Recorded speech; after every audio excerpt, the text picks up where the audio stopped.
嘿，大家好，我是 Ason。那今天我們就來跟大家開一個比較特別一點的這一場比賽。那什麼特別？那我相信大家都會在那個 YouTube 或者是其他的一些影片裡面看到過，就是有些玩家會把所有的那個攻擊型的裝備穿在身上，對，就像這個玩家一樣。那你們看那些影片，通常那些攻擊型的玩家，他都會展露一個非常之厲害的 combo 在那個影片上面，但是大家可能會覺得，真的不錯，真的挺厲害的這樣做的話，但是有沒有想過，其實這個是一個非常之高風險的一個做法？對，為什麼這麼說？那其實如果你把所有的一些攻擊型裝備穿在身上，那當然你在前期階段，就是我經常說的那個基本功階段，當然非常之厲害。但如果到達這個技能階段，那會發生什麼事？那今天我就會跟大家討論一下，或者是跟大家展示一下，究竟如果你把所有的那個攻擊型裝備穿在身上，那會發生什麼事？對，那我們來到這個第一回合的中階段了。那這是這個對手用的這個英雄是這個掠夺者。那掠奪者眾所周知，在以前也是個非常之厲害的一個角色，就是不停的弄跌傷，但是他在某一次的更新之後，就把它平衡了，就不能不停的弄那個跌傷。但是他加上一些其他的一些装備的那配搭配合他還是能弄到一個非常之理想或者是恐怖的傷害。对，那這個玩家他就把這個飞鼠裝備，這個飛鼠衣服跟這個那個什麼披風，其實我也不知道它中文叫什麼名字，但是那個披風是自從加強之後就變得非常多人用。那這兩件裝備配合起來，再加上這個他原本掠奪者那個機體那就可以在前期如果抓到人的話，就可以給他那個非常之理想的那個傷害。那來到這個第二回合，那這邊呢，我們既然知道他要做這一點，那我們就小心一點，不會讓他那麼輕易的抓到。OK， 那這邊的話，很明顯就是因為我可能是我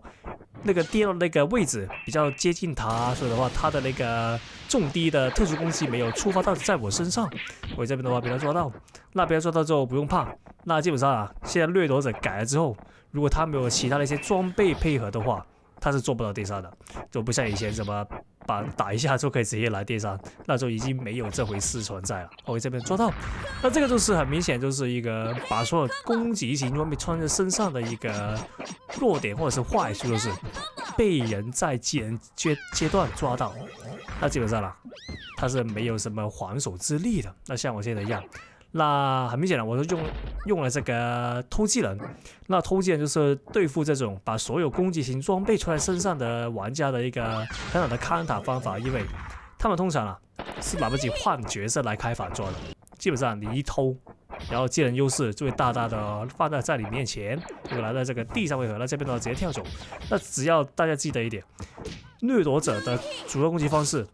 就是那個特殊攻擊。那個能量槍把那個大炮打下來了一下，那只要我們知道這一點，